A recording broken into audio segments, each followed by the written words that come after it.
One kiss will make the world go round. ঠাকুর জামাই এলো বাড়িতে, ও ননদি ঠাকুর জামাই এলো বাড়িতে, বলি ও ননদ।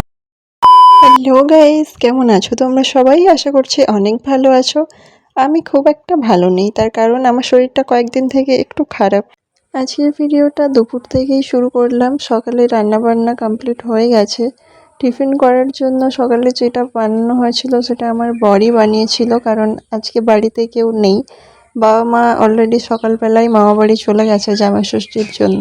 তাই আমার বর বললো, আজকে যখন তোমার শরীরটা খারাপ তাই চলো আমি টিফিনটা রেডি করি। আমার এই অসুস্থতার কারণে আমি তোমাদের সাথে ঠিকভাবে কানেক্টেড হয়ে থাকতে পারছি না, ঠিকঠাকভাবে ভিডিও আপলোড করতে পারছি না। সেটা তোমরা আমার চ্যানেলের ভিডিও আপলোড দেখে হয়তো বুঝতে পারছো।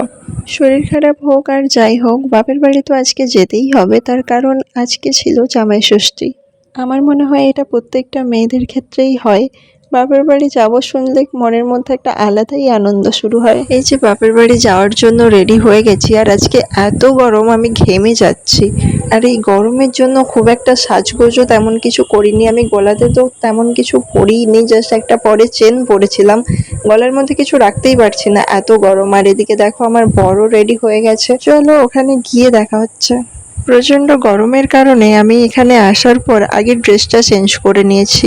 আমার মা একা হাতেই সবকিছু করছে। বাবা এখন বাড়িতে আছে, তাই যতটা সম্ভব বাবাও হেল্প করে। তাই সাজিয়ে গুছিয়ে দেওয়ার দায়িত্বটা আমিই নিলাম মায়ের থেকে।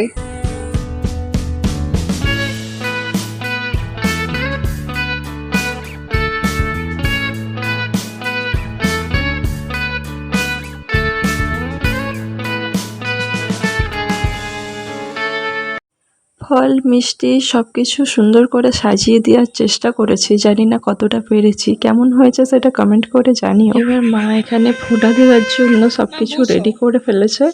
চলো কি হচ্ছে দেখো। অনেক জায়গায় এই নিয়মগুলো হয়তো কিছুটা আলাদা আলাদা হয়, কিন্তু আমাদের এখানকার নিয়মটা এরকমই। আর এই সময় যে শাঁখের আওয়াজটা পাচ্ছ না, এটা কিন্তু আমার ভাই শাঁখটা বাজাচ্ছে। ছেলেরাও পারে শাঁখ বাজাতে।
এটাই মিস করে গেলাম। আরেকবার আরেকটু এগো।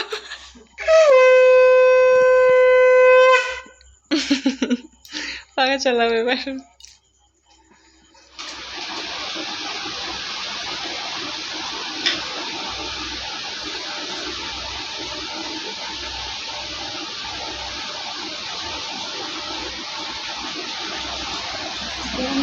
এই তো জলের গ্লাস।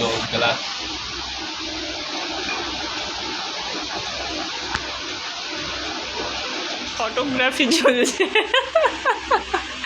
ক্যামেরাম্যান। যে ফটো তুলছে এখন, ওটা আমার ভাই। জানো তো, আমাদের যখন বিয়ে হওয়ার পর প্রথম প্রথম আমি বাপের বাড়ি যেতাম, আমার ভাই আমার বরের সাথে সহজভাবে মিশতেই পারতো না, এতটা লজ্জা পেত। মানে আমরা যদি রুমের মধ্যে ঢুকতাম, আমার ভাই আর বাড়িই আসতো না খাওয়ার সময় ছাড়া। এখন প্রায় 2 বছর হয়ে গেছে আমাদের বিয়ের। এতদিন পর ভাই এই রিসেন্ট কয়েক মাস হলো ভালোভাবে মিশতে পারে আমার বরের সাথে। ফাইনালি একটু লজ্জাটা কাটিয়ে উঠতে পেরেছে। এই জন্যই কাছে শ্বশুরঘর হওয়া উচিত না। মানে আমাদের বাড়ি থেকে আমার বাপের বাড়ি বাইকে আসতে 5 থেকে 7 মিনিট লাগে। আর ইনি যখনই আসে কিছুক্ষণ এখানে থাকার পর বাড়ি চলে যায় আড্ডা মারতে, তারপর আবার এটা তুমি মেনু নিয়েছো সেই জন্য কিছু বলিনি। আচ্ছা, এটা কাতলা মাছ, এটা ঝিঙ্গা চিংড়ি,